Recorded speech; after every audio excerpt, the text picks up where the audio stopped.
ಎಲ್ಲರಿಗೂ ನಮಸ್ಕಾರ. ನಾನು ನಿಮ್ಮೆಲ್ಲರ Shobha. Gurugauri study centre Gadag YouTube ಚಾನಲ್ಗೆ ವೆಲ್ಕಮ್ ಮಾಡ್ತಾ ಇದ್ದೀನಿ ರೀ. ಇನ್ನೂ ಯಾರು ನಮ್ಮ ಚಾನಲ್ನ ಸಬ್ಸ್ಕ್ರೈಬ್ ಆಗಿಲ್ಲ, ಪ್ಲೀಸ್ ಸಬ್ಸ್ಕ್ರೈಬ್ ಆಗಿ. ಓಕೆ, ಇವಾಗಲೇ ಒಂದು ಕ್ವಶನ್ ಪೇಪರ್ ಬಿಡಿಸಿದ್ದೇನೆ ರೀ, ಮ್ಯಾಥ್ಸು ಇಲಾಖೆಯವ್ರು ಬಿಟ್ಟಿರುವಂತಹ ಕ್ವಶನ್ ಪೇಪರು. ಇನ್ನೂ ಒಂದು ಕ್ವಶನ್ ಪೇಪರ್ ಬಿಡಿಸುವಂಥ ಪ್ರಯತ್ನ ನಾವಿಲ್ಲಿ ಮಾಡೋಣ. ಓಕೆ, sin 2θ √3/2 ಆದಾಗ ಥೀಟಾದ ಬೆಲೆ 0, 90, 30 ಆರ್ 45 ಡಿಗ್ರಿ ಅಂತ ಕೇಳಿದ್ದಾರೆ. sin 2θ √3/2 ಅಂತಂದ್ರೆ ಏನು ಹೇಳ್ರಿ? sin 60 ಅಂತ ಬರ್ಕೋಬೋದನ್ರಿ ನಾವು. sin 0, sin 30 value, sin 45 value, sin 60 value ಏನಾಗ್ತೈತೆ ರೀ? √3/2. ಇಲ್ಲಿ sin 2θ sin 60 ಅಂತಂದ್ರೆ 2θ 60 degree.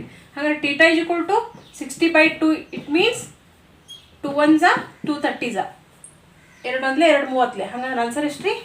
30 degree. 2 sin square θ - 3 sin θ + 1 = 0. ದತ್ತಾಂಶದಲ್ಲಿ θ ಧನ ಮೌಲ್ಯವಾಗಿದ್ದಾಗ θದ ಬೆಲೆಯು ಕೆಳ 0 and 30 ಡಿಗ್ರಿ ಆಗಿರ್ತಿತ್ತು, 30 ಡಿಗ್ರಿ 90 ಡಿಗ್ರಿ ಆಗಿರ್ತಿತ್ತು, ಏನು 30 ಡಿಗ್ರಿ 60 ಡಿಗ್ರಿ ಆಗಿರ್ತಿತ್ತು, 30 ಡಿಗ್ರಿ 45 ಡಿಗ್ರಿ ಆಗಿರ್ತಿತ್ತು ಅಂತ ಕೇಳಿದ್ದಾರೆ.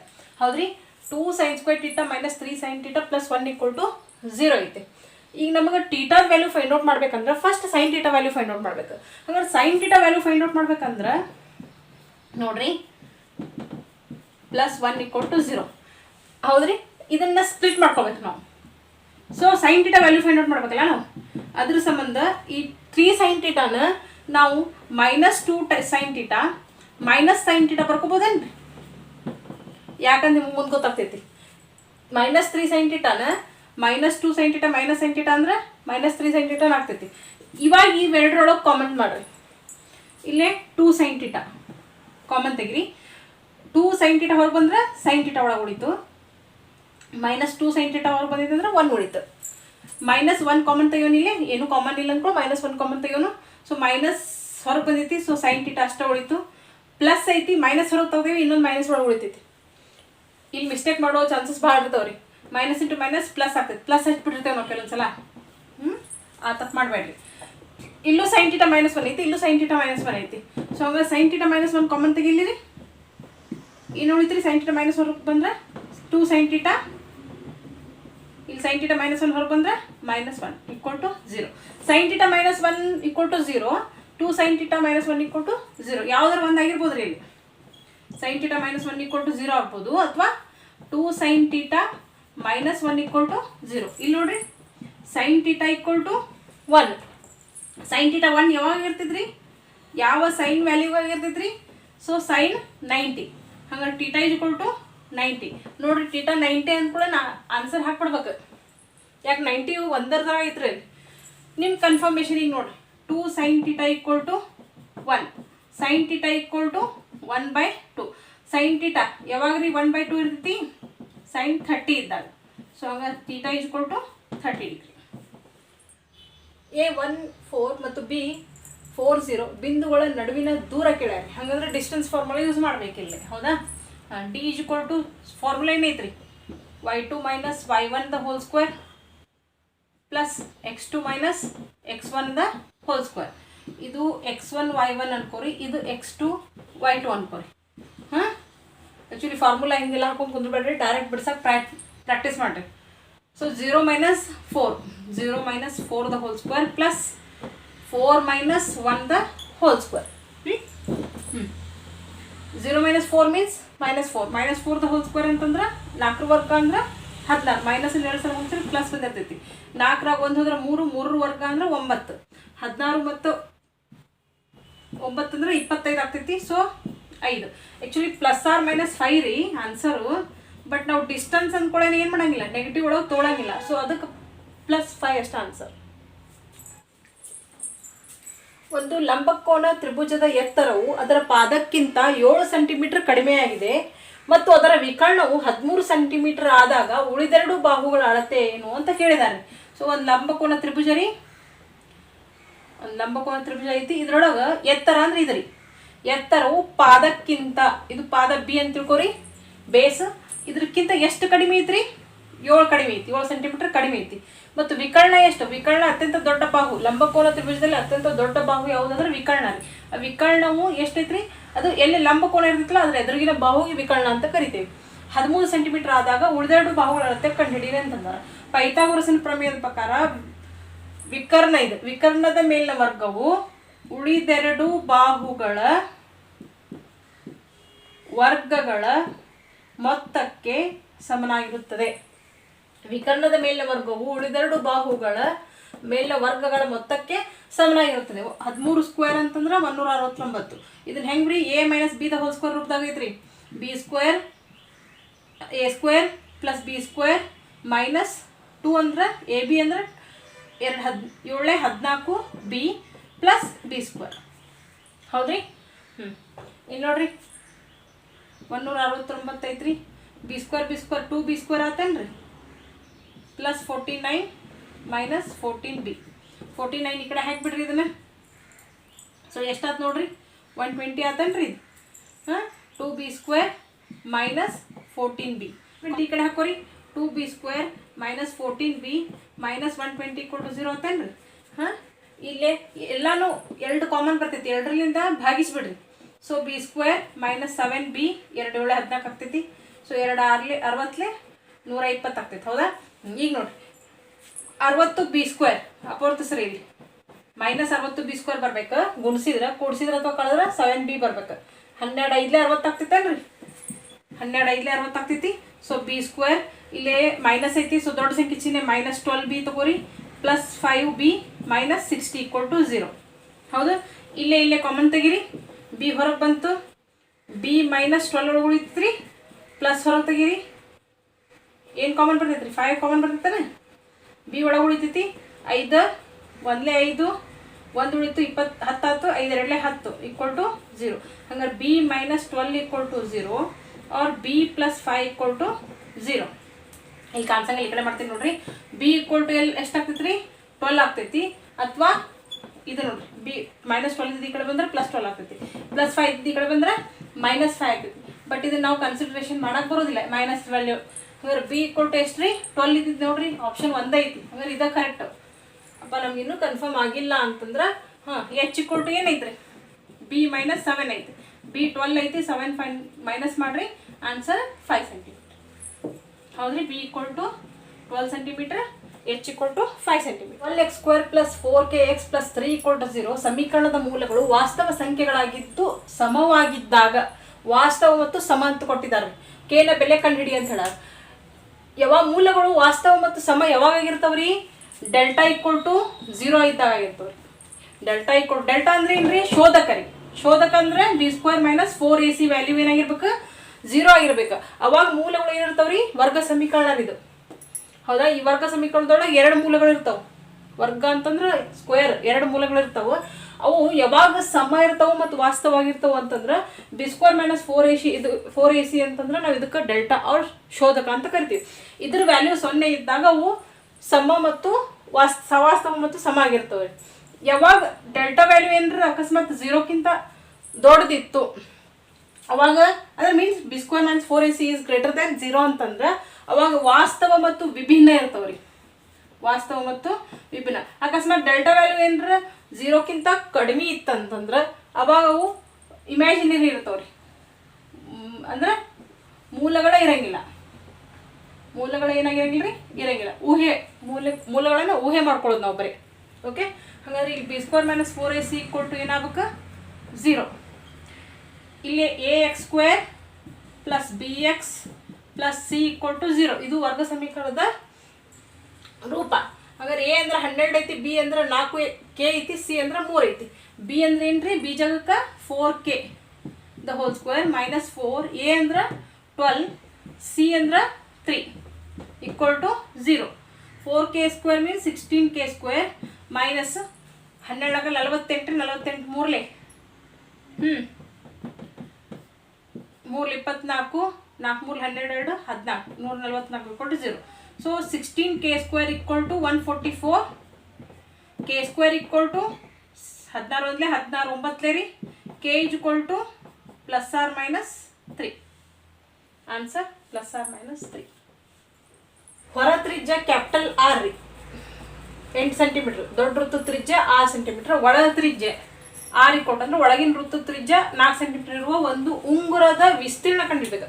ಉಂಗುರದ ವಿಸ್ತೀರ್ಣ ಅಂದ್ರೆ ನೋಡ್ರಿ, ಇದು ಹೊಲ ಇರ್ತೈತಿ ಅಂದ್ರೆ ಹೌದ್ರಿ. ಇದು ದೊಡ್ಡ ವೃತ್ತದ ವಿಸ್ತೀರ್ಣದೊಳಗೆ ಸಣ್ಣ ವೃತ್ತದ ವಿಸ್ತೀರ್ಣ ಮೈನಸ್ ಮಾಡಿದ್ರೆ ನಮಗೆ ಮಾರ್ಕ್ ಹಾಕ್ಯಾರ ನೋಡ್ರಿ, ಅದು ಉಂಗುರದ ವಿಸ್ತೀರ್ಣ. ಅದನ್ನು ಫೈಂಡ್ ಔಟ್ ಮಾಡ್ಬೇಕು. ಹಂಗಾರೆ ದೊಡ್ಡ ಉಂಗುರದ ವಿಸ್ತೀರ್ಣ ಸೂತ್ರ, ಉಂಗುರದ ವಿಸ್ತೀರ್ಣ ಅಂತಂದ್ರೆ ಏನಾಗ್ತದೆ ಹೇಳ್ರಿ, ದೊಡ್ಡ ವೃತ್ತದ ವಿಸ್ತೀರ್ಣ ಪೈ ಆರ್ ಸ್ಕ್ವೇರ್ ರೀ ಮೈನಸ್ ಒಳ ವೃತ್ತದ ವಿಸ್ತೀರ್ಣ ಪೈ ಸ್ಮಾಲ್ ಆರ್ ಸ್ಕ್ವೇರ್. ಹೌದ್ರಿ. ಹಾಂ, ಇಲ್ಲಿ ನೋಡ್ರಿ ಪೈ ಕಾಮನ್ ತೆಗೀರಿ. R square minus small R square. Pi ಹಂಗೆ ಇರಲಿ ರೀ. ಆರ್ ಅಂತಂದ್ರೆ 8 square minus 4 square. Pi into bracket 8 square ಅಂದ್ರೆ 64 ಮೈನಸ್ 16 ಕಳೀರಿ. 14ರಾಗ 6 ಹೋದ್ರೆ 8 ರೀ, 6 ಒಳಗೆ 2 ಹೋದ್ರೆ ಹಂಗಾರೆ 48 ಪೈ. ಇವರು ಸೆಂಟಿಮೀಟ್ರ್ ಸ್ಕ್ವೇರ್. ಇವರು ಆನ್ಸರ್ ತಪ್ಪು ಕೊಟ್ಟಾರ. ಇದು ಎಷ್ಟು ಬರ್ತೈತ್ರಿ? 48 ಪೈ ಸ್ಕ್ವೇರ್. ದತ್ತ ಚಿತ್ರದಲ್ಲಿ ತ್ರಿಭುಜ ಎ ಬಿ ಸಿಗೆ ಓ ಕೇಂದ್ರವುಳ್ಳ ವೃತ್ತವು ಅಂತಸ್ಥವಾಗಿದ್ರೆ ಒಳಗ್ರಿ ಟಚ್ ಆಗಿರ್ತೈತ್ರಿ. 3 ಬಾಹುಗಳಿಗೆ ವೃತ್ತ ಏನಾಗಿರ್ತೈತಿ? ಟಚ್ ಆಗಿರ್ತೈತಿ. ಅಂತಸ್ಥ ಅಂತ ಕರಿತೀವಿ ನಾವು. ಆಗ ಬಿ ಸಿ ಉದ್ದ ಕಂಡುಹಿಡಿ ಅಂತ ಅವ್ರು ಕೊಟ್ಟಿದ್ದೇನ್ರಿ ನಮ್ಗೆ ಇಲ್ಲೇ ಎ ಪಿ = 3 ಸೆಂಟಿಮೀಟ್ರ್ ಕೊಟ್ರ, ಬಿ ಪಿ = 4 ಸೆಂಟಿಮೀಟ್ರ್ ಕೊಟ್ರ, ಎ ಸಿ ಎಷ್ಟು ಕೊಟ್ಟಾರ್ರಿ? 9 ಸೆಂಟಿಮೀಟ್ರ್ ಕೊಟ್ಟಾರ್ರಿ. ಇದು ಎಷ್ಟೈತ್ರಿ? 9 ಸೆಂಟಿಮೀಟ್ರ್ ಕೊಟ್ಟಾರ. ನಮಗೆ ಬಿ ಸಿ ಉದ್ದ ಕಂಡುಹಿಡಿ ಅಂತ ಹೇಳ. ನಮಗೊಂದು ಪಾಯಿಂಟ್ ಗೊತ್ತೈತಿ, ಏನು? ಬಾಹ್ಯ ಬಿಂದುವಿನಿಂದ ವೃತ್ತಕ್ಕೆ ಎಳೆದ ಸ್ಪರ್ಶಕಗಳು ರೀ ಇವೇನ್ರಿ? ಇವು ತ್ರಿಭುಜದ ಬಾಹುಗಳು ಏನಾಗ್ತಾವ? ಇಲ್ಲೇ ಸ್ಪರ್ಶಕ ಆಗ್ತಾವ್ರಿ. ಹೌದ್ರಿ. ಏನ್ರಿ? ಬಾಹ್ಯ ಬಿಂದುವಿನಿಂದ ವೃತ್ತಕ್ಕೆ ಎಳೆದ ಸ್ಪರ್ಶಕಗಳು ಏನಿರ್ತಾವ್ರಿ? ಸಮ ಇರ್ತಾವ್ರಿ. ಸೊ ಇಲ್ಲಿ ಬಿ ಪಿ = 4 ಸೆಂಟಿಮೀಟ್ರ್ ಐತಂದ್ರೆ ಬಿ ಆರ್ = ಎಷ್ಟು ಇರ್ತೈತ್ರಿ? 4 ಸೆಂಟಿಮೀಟ್ರ್ ಇರ್ತೈತಿ.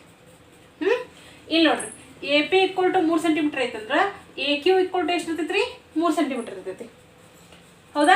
ಇದನ್ನ ಕೊಟ್ಟಾನ್ರಿ ನಮಗೆ. ಎ ಸಿ ಎಷ್ಟು ಕೊಟ್ಟಾನ್ರಿ? 9 ಸೆಂಟಿಮೀಟ್ರ್ ಕೊಟ್ಟಾನ್ರಿ. ಆ 9 ಸೆಂಟಿಮೀಟ್ರ್ ಒಳಗೆ ಇದು 3 ಸೆಂಟಿಮೀಟ್ರ್ ಮೈನಸ್ ಮಾಡಿದ್ರೆ ಇಲ್ಲಿ ಎಷ್ಟು ಬರ್ತೈತಿ? 6 ಸೆಂಟಿಮೀಟ್ರ್ ಬರ್ತೈತಿ. ಇದು ಬಾಹ್ಯ ಬಿಂದು ರೀ. ಈ ಬಾಹ್ಯ ಬಿಂದುವಿನಿಂದ ಮತ್ತೆ ವೃತ್ತಕ್ಕೆ ಎಳೆದಂಥ ಸ್ಪರ್ಶಕಗಳು ಏನಾಗಿರ್ತಾವು? ಸಮನಾಗಿರ್ತಾವೆ. ಹಾಗಾದ್ರೆ ಇದು 6 ಸೆಂಟಿಮೀಟ್ರ್ ಐತಂದ್ರೆ ಇದು 6 ಸೆಂಟಿಮೀಟ್ರ್ ಇರ್ತೈತಿ. ಈಗ ಹೇಳ್ರಿ ಬಿ ಸಿ ವ್ಯಾಲ್ಯೂ ಎಷ್ಟಾಗ್ತೈತೆ ಹೇಳ್ರಿ? ಇದು 4 ಐತಿ, ಇದು 6 ಐತಿ. ಸೊ ಹಂಗಾದ್ರೆ 4 6 ಕೂಡಿಸಿದ್ರೆ 10 ಸೆಂಟಿಮೀಟ್ರ್. ಸ್ಟಡಿಯಲ್ಲಿ 7ನೇ ಪದದ 7ರಷ್ಟು 11ನೇ ಪದದ 11ರಷ್ಟಕ್ಕೆ ಸಮವಾಗಿದೆ. ಆ ಸಮಾಂತರ ಶ್ರೇಣಿಗೆ 18ನೇ ಪದ 18 ಆಗಿರ್ತೋ, 6 ಆಗಿರ್ತೈತೋ, 1 ಆಗಿರ್ತೋ, 0 ಆಗಿರ್ತೋ ಕೆಳ. 7ನೇ ಪದ 7ರಷ್ಟು, 11ನೇ ಪದ 11ರಷ್ಟು. 7ನೇ ಪದ ಅಂತಂದ್ರೆ ಏನ್ರಿ? 7ನೇ ಪದ ಅಂತಂದ್ರೆ a + 6d. ಯಾಕಂದ್ರೆ ನೋಡ್ರಿ a + d ಇದು 2ನೇ ಪದ, a + 2d ಇದು 3ನೇ ಪದ. ಹಂಗೆ 7ನೇ ಪದ ಅಂದ್ರೆ 6d. ಇದ್ರದ್ದು 7ರಷ್ಟು 11ನೇ ಪದ ಅಂದ್ರೆ a + 10d. ಇದ್ರ 11ರಷ್ಟಕ್ಕೆ ಸಮ ಇರ್ತೈತ್ರಿ. 7ನೇ ಪದವು 7ರಷ್ಟಕ್ಕೆ, 7ನೇ ಪದದ 7ರಷ್ಟು 11ನೇ ಪದದ 11ರಷ್ಟಕ್ಕೆ ಏನು ಇರ್ತೈತ್ರಿ? ಸಮನಾಗಿರ್ತೈತಿ. ಬಿಡಿಸ್ರಿ. 7a + 7 6 42d = 11 × a ಅಂದ್ರೆ 11a + 110d ಆತೇನ್ರಿ? ಹಾಂ, ಬರೀ ಕಡೆ ಇದು 11 ಐತ್ರಿ. ಈ ಕಡೆ ತೊಗೊಂಡ್ರಿ 7, 11a - 7a ಈ ಕಡೆ ಬಂದ್ರೆ ಇದು +110d ಇಲ್ಲೇ ಇರಲಿ. ಇದು -42 ಈ ಕಡೆ ಬಂದ್ರೆ +42 ಈ ಕಡೆ ಬಂದ್ರೆ -42d = 0. ಎಲ್ಲ ಟರ್ಮ್ಸು ಈ ಕಡೆ ಬಂದ್ಬಿಟ್ರೆ ಏನು ಉಳಿದೈತ್ರಿ? 0. ಕಳೀರಿ. 11ರಾಗ 7 ಹೋದ್ರೆ 4a + 110 42 ಕಳೀರಿ. 0 ಒಳಗೆ 8, 10 ಒಳಗೆ 8 2 ಹೋದ್ರೆ 8, 10 ಒಳಗೆ 5 ಹೋದ್ರೆ 5 1 68d ಆತನ್ರಿ = 0. ಕಾಮನ್ ತೆಗಿರಿ. 4ರ ಬಗ್ಗೆ ಬಂದು ನೋಡ್ರಿ 2 4 ಕಾಮನ್ ತೆಗೆದ್ರೆ a + 4 1 4 28 4 7 28 = 0 ಆತನ್ರಿ. ಹಂಗಾರೆ a + 7d = 0 ಆತ್ರಿ. a + 17d. a + 17d ಅಂದ್ರೆ ಏನ್ರಿ? 18ನೇ ಪದ ಅನ್ರಿ ಇದು. ಹಂಗಾರೆ 18ನೇ ಪದ ಎಷ್ಟಾತ್ರಿ? 0. ಒಂದು ಸಮಾಂತರ ಶ್ರೇಣಿಯ 8ನೇ ಮತ್ತು 12ನೇ ಪದಗಳು ಕ್ರಮವಾಗಿ 39 ಮತ್ತು 59 ಆದರೆ ಅದರ ಮೊದಲ ಪದ ಕಂಡುಹಿಡಿ ಅಂತ ಹೇಳ. 8ನೇ ಪದ ಅಂದ್ರೆ ಆಗಲೇ ಹೇಳಿದ್ನಲ್ರಿ, a + 7d = 39. 12ನೇ ಪದ ಅಂದ್ರೆ a + 11d = 59. ಇದು ಇಕ್ವೇಷನ್ 1 ಅನ್ರಿ, ಇದು ಇಕ್ವೇಷನ್ 2 ಅನ್ರಿ. ಹೌದ್ರಿ. ಏಕಕಾಲಿಕ ಸಮೀಕರಣಗಳನ್ನ ಬಿಡಿಸ್ರಿ. ಮೈನಸ್ ಚಿಹ್ನೆಗಳನ್ನ ಚೇಂಜ್ ಮಾಡಿರಿ. ಈ ಕ್ಯಾನ್ಸಲ್ ಆಯ್ತು. ಸೊ -4d = 0, 20 ಆತನ್ರಿ. ಹಂಗಾರೆ ಡಿ ಈಕ್ವಲ್ ಟು 5 ಬಂತು. ಡಿ 5 ಬಂತು. ಎ ಕಂಡುಹಿಡೀರಿ. ಮೊದಲನೇ ಪದ ಅಂದ್ರೆ ಎ ಕಂಡುಹಿಡಿಬೇಕು. 7D equal to 39. A plus 7 into 5 equal to 39. A equal to 39 minus 35. ಹಂಗಾರೆ ಎ ಈಕ್ವಲ್ ಟು ಎಷ್ಟಾದ್ರಿ 4. A plus B root 3 equal to 2 plus root 3 divide by 2 minus root 3 ಆದರೆ ಎ ಮೈನಸ್ ಬಿ ಯ ಬೆಲೆ ಕಂಡುಹಿಡೀರಿ ಅಂತ ಹೇಳ. ಹಾಗಾಗಿ ನಾವು ಫಸ್ಟ್ ಎ ಮತ್ತು ಬಿ ಬೆಲೆ ಕಂಡುಹಿಡಿದು ಅವ್ನು ಮೈನಸ್ ಮಾಡ್ಬೇಕಿಲ್ಲ. ಇದು ನೋಡ್ರಿ, ಇದನ್ನ ಹಿಂಗೆ ಕೊಟ್ಟಾಗ ಇವನ್ನ ಅಕರ್ಣೀಕಾರಗೊಳಿಸ್ಬೇಕ್ರಿ. ಹಿಂಗೆ ಕೊಟ್ಟಾಗ ಇದು A plus B root 3 equal to 2 plus root 3 minus 2 minus root 3 ಐತಲ್ಲ, ಇದನ್ನ ಏನು ಮಾಡ್ಬೇಕ್ರಿ, 2 ಪ್ಲಸ್ 2 ಮೈನಸ್ ರೂಟ್ 3 ಐತಲ್ಲ, ಇದ್ರ ಅಕರ್ಣೀಕಾರಕ ಅಂದ್ರೆ 2 ಪ್ಲಸ್ ರೂಟ್ 3 ರೀ. 2 ಪ್ಲಸ್ ರೂಟ್ 3 ಹೌದಾ. 2 ಪ್ಲಸ್ ರೂಟ್ 3 2 ಪ್ಲಸ್ ರೂಟ್ 3 ಅಂದ್ರೆ A plus B the whole square ಆಯ್ತು. 2 plus root 3 the whole square ಆಯ್ತು. ಇಲ್ಲಿ ನೋಡ್ರಿ 2 minus root 3 into 2 plus root 3 ಅಂದ್ರೆ ಇಲ್ಲಿ A minus B A plus B, A plus B A minus B ಅಂದ್ರೆ A square minus B square ಐತಿ formula. ಹಾಗಾದ್ರೆ A ಅಂದ್ರೆ 2 ಸ್ಕ್ವೇರ್ ಮೈನಸ್ ರೂಟ್ 3 ಸ್ಕ್ವೇರ್ ಆಯ್ತು. ಇದನ್ನ ಬಿಡಿಸ್ರಿ. 2 ಸ್ಕ್ವೇರ್ ಇದು ನೋಡ್ರಿ, ಹಂಗೆ ಹೇಳ್ತೀನಿ ನಾನು, ಡೈರೆಕ್ಟ್ ಹೆಂಗೆ ಬಿಡಿಸ್ಬೇಕಂತ ಹೇಳ್ತೀನಿ. ನಿಮಗದು ಅರ್ಥ ಆಗಲಿಲ್ಲ ಅಂದ್ರೆ ಎಕ್ಸ್ಪ್ಲೇನ್ ಮಾಡ್ಕೊತೀನಿ ನಾನು. ಎ ಸ್ಕ್ವೇರ್ ಅಂದ್ರೆ 4, ಬಿ ಸ್ಕ್ವೇರ್ ಅಂದ್ರೆ ರೂಟ್ 3 ಸ್ಕ್ವೇರ್ ಅಂದ್ರೆ 3 ಆಯ್ತು. 4 ಪ್ಲಸ್ 3 ಅಂದ್ರೆ 7 ಆಯ್ತು. ಪ್ಲಸ್ 2ab ಅಂದ್ರೆ 4 ರೂಟ್ 3 ಆಯ್ತು. ಹೌದ್ರಿ. ಕೆಳಗೆ ನೋಡ್ರಿ 4 ಆಗುತ್ತೆ. ಇದು 2 ಸ್ಕ್ವೇರ್ ಅಂದ್ರೆ 4 ಆಗುತ್ತೆ. ರೂಟ್ 3 ಸ್ಕ್ವೇರ್ ರೂಟ್ 2 ಕ್ಯಾನ್ಸಲ್ ಆಗ್ತೈತಿ, 3 ಉಳಿತೈತಿ. 4 ಮೈನಸ್ 3 ಅಂದ್ರೆ 1 ಉಳಿತೈತಿ. ಹಾಗಾದ್ರೆ 7 plus 4 root 3 answer. A equal to 7 ಬರ್ತೈತಿ, ಬಿ ಈಕ್ವಲ್ ಟು 4 ಬರ್ತೈತಿ. 7 ಮೈನಸ್ 4 ಮಾಡ್ಬೇಕು ನಾವಿಲ್ಲಿ. ಎ ಮೈನಸ್ ಬಿ ಅಂದ್ರೆ ಏನ್ರಿ, ಇದು ಎ ಇದು ಬಿ. 7 ಮೈನಸ್ 4 ಮಾಡಿದ್ರೆ ಆನ್ಸರ್ 3. ಹೌದ್ರಿ. ಹೆಂಗೆ ಬರ್ತೈತೆ ಹೇಳ್ತೀನಿ ನೋಡ್ರಿ. ಇನ್ನೂ ಅರ್ಥ ಆಗಿಲ್ಲ ಅಂದ್ರೆ ತಿಳ್ಕೊರಿ. ಎ ಸ್ಕ್ವೇರ್ ಅಂದ್ರೆ ಬಿಡಿಸ್ಬಿಡ್ಲೆ, A square plus B square plus 2ab. ಹೌದ್ರಿ. ಎ ಸ್ಕ್ವೇರ್ ಅಂದ್ರೆ 2 ರೀ, ಬಿ ಸ್ಕ್ವೇರ್ ಅಂದ್ರೆ ರೂಟ್ 3, ಎ ಅಂದ್ರೆ 2, ಬಿ ಅಂದ್ರೆ ರೂಟ್ 3. ಇದು 2 ಸ್ಕ್ವೇರ್ ಅಂದ್ರೆ 4, ರೂಟ್ 3 ಸ್ಕ್ವೇರ್ ಅಂದ್ರೆ ಈ ಸ್ಕ್ವೇರ್ ಈ ಸ್ಕ್ವೇರು, ಇದು ಸ್ಕ್ವೇರ್ ಈ ಸ್ಕ್ವೇರ್ ರೂಟ್ ಕ್ಯಾನ್ಸಲ್ ಆಗ್ತೈತಿ, 3 ಉಳಿತೈತಿ. 2 ಸ್ಕ್ವೇರ್ ಅಂದ್ರೆ 4 ಪ್ಲಸ್ ರೂಟ್ 3 ಅಂದ್ರೆ ಇಲ್ಲಿ ಕ್ಯಾನ್ಸಲ್ ಆಗ್ತೈತಿ 3 ಪ್ಲಸ್ 2 2 4, 2 4 ರೂಟ್ 3 ಡಿವೈಡ್ ಬೈ 4 3 ಹೋದ್ರೆ 1 ಈಕ್ವಲ್ ಟು 4ಕ್ಕೆ 3 ಕೊಡ್ಸಿದ್ರೆ 7 ಪ್ಲಸ್ 4 ರೂಟ್ 3 ಏನು equal to A plus B root 3. ಇಲ್ಲಿ ನೋಡ್ರಿ ಎ ಜಾಗದಾಗ 7 ಐತಿ, ಬಿ ಜಾಗದಾಗ 4 ಐತಿ, ರೂಟ್ 3 ಇದ್ದಲ್ಲಿ ರೂಟ್ 3 ಐತಿ. ಹಾಗಾದ್ರೆ ಎ ವ್ಯಾಲ್ಯೂ ಎಷ್ಟಾದ್ರಿ 7 ಆಯ್ತು, ಬಿ ವ್ಯಾಲ್ಯೂ ಎಷ್ಟಾಯ್ತು 4 ಆಯ್ತು. ಎ ಮೈನಸ್ ಬಿ ಮಾಡಿದ್ರೆ 3 ಆನ್ಸರ್. 24 ವಿದ್ಯಾರ್ಥಿಗಳು ಅದು ಕಿರುಪರೀಕ್ಷೆಯಲ್ಲಿ ಗಳಿಸಿದ ಅಂಕಗಳನ್ನು ಆವೃತ್ತಿ ವಿತರಣಾ ಕೋಷ್ಟಕದಲ್ಲಿ ನೀಡಿದೆ. ಅಂಕಗಳ ಮಧ್ಯಾಂಕ ಕಂಡುಹಿಡಿಯಿರಿ ಅಂತಂದಾರ. ಇಲ್ಲಿ ಕೊಟ್ಟಾರೆ, ಅಂಕಗಳನ್ನೆಲ್ಲ ಕೊಟ್ಟಾರ. ವಿದ್ಯಾರ್ಥಿಗಳ ಸಂಖ್ಯೆ 24. ಇದು ವಿದ್ಯಾರ್ಥಿಗಳ ಸಂಖ್ಯೆ. ಇದು ಹೌದ್ರಿ. ಇದು ಏನಾಗ್ತೈತ್ರಿ, ಇದು ಎಫ್ ಆಗ್ತೈತಿ. ಮಧ್ಯಾಂಕ ಕಂಡುಹಿಡಿ ಅಂದಾರ. ಮಧ್ಯಾಂಕ ಕಂಡುಹಿಡಿಯೋ ಸೂತ್ರ ಏನೈತ್ರಿ, ಮಧ್ಯಾಂಕ ಈಜ್ಕೊಲ್ ಟು ಕೆಳಮಿತಿ. ಹೌದ್ರಿ. ಏನ್ರಿ, ಕೆಳಮಿತಿ ಪ್ಲಸ್ n/2 ಮೈನಸ್ ಸಂಚಿತ ಆವೃತ್ತಿ ಡಿವೈಡ್ ಬೈ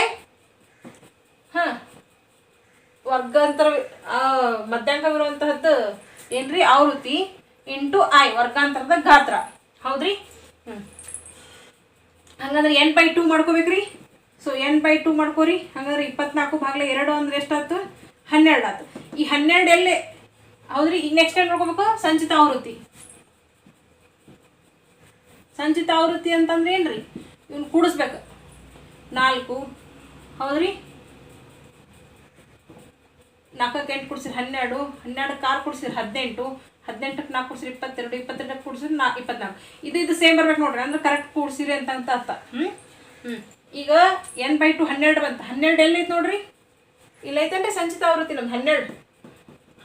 ಈ 12 ಸಂಚಿತ ಆವೃತ್ತಿ ಒಳಗೆ ಎಲ್ಲಿ ಬರ್ತೈತಿ ಅಂತ ಮಾರ್ಕ್ ಹಾಕೋಬೇಕು. ಕೆಳಮಿತಿ ಅಂತಂದ್ರೆ ಈ ವರ್ಗದ ಕೆಳಮಿತಿ ಎಷ್ಟೈತಿ 15 ಐತಿ. ಪ್ಲಸ್ n/2 ಅಂದ್ರೆ 12 ಗೊತ್ತೈತಿ. ಎಫ್ ಸಿ ಅಂತಂದ್ರೆ ಆ ಮಧ್ಯಾಂಕವಿರುವ ವರ್ಗದ ಮೇಲಿನ ಸಂಚಿತ ಆವೃತ್ತಿ ತಗೋಬೇಕು. ಇದ್ರ ಮ್ಯಾಗಲ್ ತಗೋಬೇಕು 4. ಇದು ಸಂಚಿತ ಆವೃತ್ತಿ ಇದನ್ನು ತಗೋಬೇಕು, ಇದನ್ನು ತಗೋಬಾರ್ದು. ಇದ್ರದ್ದು ಆವೃತ್ತಿ ಎಷ್ಟೈತಿ 8 ಐತಿ. ಇಂಟು ಗಾತ್ರ 10 ರಿಂದ 15, 15 ರಿಂದ 20, 20 ರಿಂದ 25 ಅಂದ್ರೆ ಗಾತ್ರ ಎಷ್ಟಾತ್ರಿ 5 ಆಯ್ತು. 15 ಪ್ಲಸ್ ಕಳೀರಿ 12ರಾಗ 4 ಹೋದ್ರೆ 8, 8 ಭಾಗಲೆ 8 ಇಂಟು 5, 8 ಒಂದ್ಲೆ 8 ಒಂದ್ಲೆ 15 ಪ್ಲಸ್ 1 5, 15ಕ್ಕೆ 5 ಕೂಡಿಸಿದ್ರೆ 20. ಹಂಗಾದ್ರೆ ಮಧ್ಯಾಂಕ ಎಷ್ಟು ಬಂತ್ರಿ 20.